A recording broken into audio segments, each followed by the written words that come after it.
Celona leaders also appear as guests on other podcasts. And so, first, how do you decide which shows that folks should appear on? Yeah. What's the value of doing that in the first place? Yeah, I would say, in the mode we're in, we're a hyper growth startup.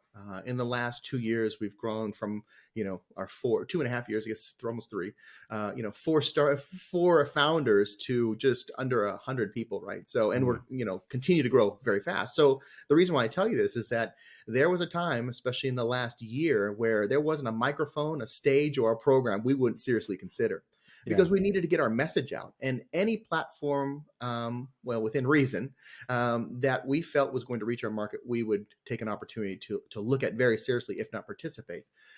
Now, as we're getting to the phase where we're starting to grow larger, kind of growing up, as I've told other folks at other Hmm. times, is that I felt the last year to year and a half were the toddler phase, just kind of learning to walk. Yeah.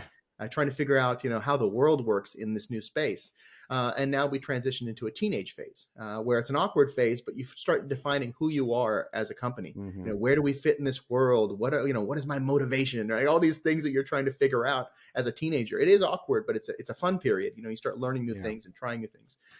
So for us, now that we're in this phase, we start looking at podcasts, personalities, groups that are part of that, either a user group or our listening audience that fit into the core group or our target audience, whether they be IT generalists or networking engineers.